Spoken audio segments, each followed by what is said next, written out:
Hello, my name is James Rodriguez, and I would like to say welcome back. I hope everyone had a wonderful holiday. More importantly, good luck. It was 8 p.m. when the toner dispatched our ambulance and fire engine for a medical aid at a Mesa Verde Care Facility. Mesa Verde Care Facility is a rehab facility for both the elderly and people in need of medical attention. It was at that moment that my partner and I threw away our dinner, ran to our ambulance, and responded. En route to our call, an update states 85-year-old female, currently in treatment for pneumonia, is now covered from head to toe in what appears to be scabs. It was at that moment I yell out, "Gross! Please don't let this be scabies." Upon arrival, our patient states, "I have a severe itch and all I want to do is scratch from my head to my toes." Upon transport and arrival to the hospital, our patient was immediately isolated and diagnosed with Norwegian scabies. Norwegian scabies are a form of scabies.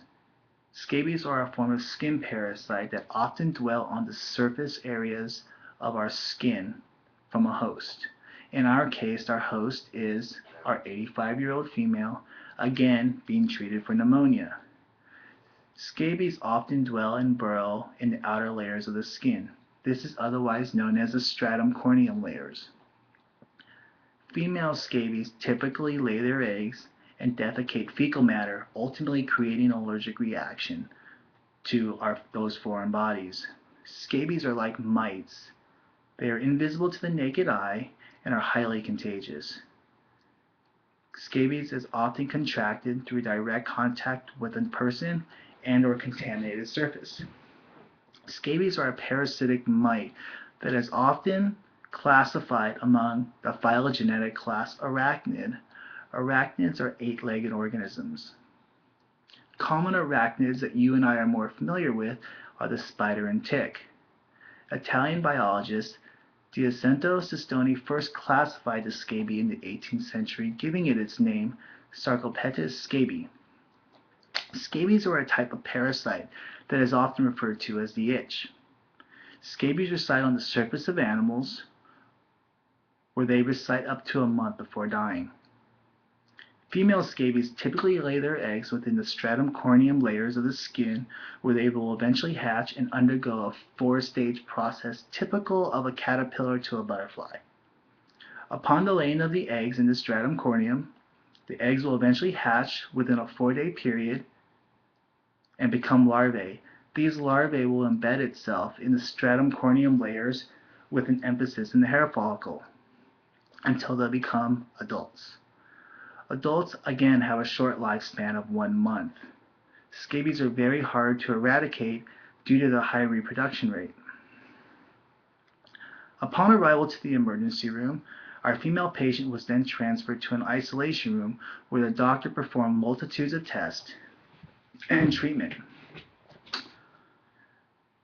Our patient's doctor performed many tests which included the ink light test and the skin scrape test. The emergency room doctor also suggested treatment for the care facility employees, transport team, and emergency room employees due to the high contagion of scabies. Upon diagnosis, the patient and his care workers were treated with a multitude of antihistamines. The most popular form of management when dealing with scabies is the lotion permethrin.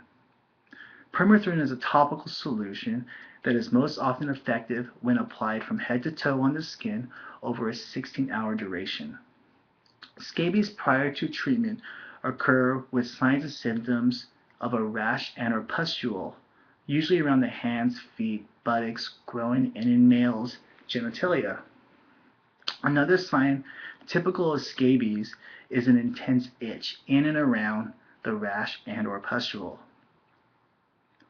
Because of the intense itch, people tend to scratch, which then spreads scabies from within the patient's nail beds. Another factor to consider when dealing with scabies is the possibility of overly scratching, creating sores, therefore creating bacterial infections such as staph infection.